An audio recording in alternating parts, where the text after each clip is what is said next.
సృష్టి ప్రారంభమైన కాలంలో విశ్వమంతా దివ్యశక్తితో నిండిపోయింది. దేవతలు ఒక మహాశిల్పి కోసం ఎదురుచూస్తున్నారు. లోకాలకు అందం తీసుకువచ్చే శిల్పి కావాలి. ఆ సంకల్పం నుంచి ఒక దివ్య కాంతి పుట్టింది. ఆ శిశువే భవిష్యత్తులో మహాశిల్పి. ఈ శిశువు అసాధారణుడు.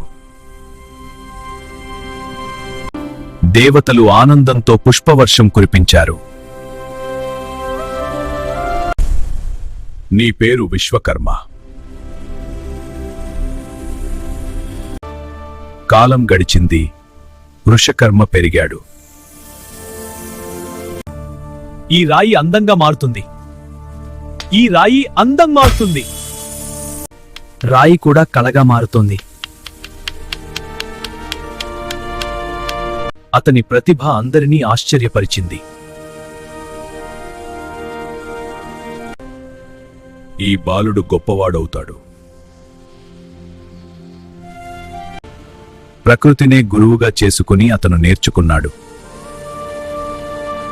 రోజులు గడిచాయి. వృషకర్మ శిల్పకళ ప్రపంచాన్ని ఆశ్చర్యపరిచింది. అతని చేతిలో రాయి కూడా అద్భుతంగా మారింది. ఇది అద్భుతం. వృషకర్మ, స్వర్గానికి ఒక మహానగరం నిర్మించు.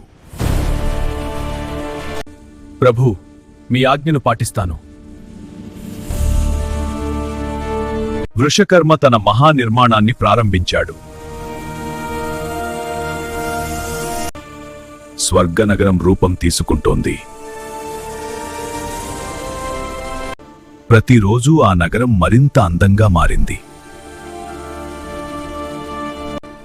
స్వర్గలోకం కొత్త రూపం దాల్చింది. ఇది కేవలం ప్రారంభం మాత్రమే. నీవు నిజంగా మహాశిల్పి. తర్వాతి భాగంలో వృషకర్మ మరిన్ని అద్భుతాలు సృష్టించబోతున్నాడు.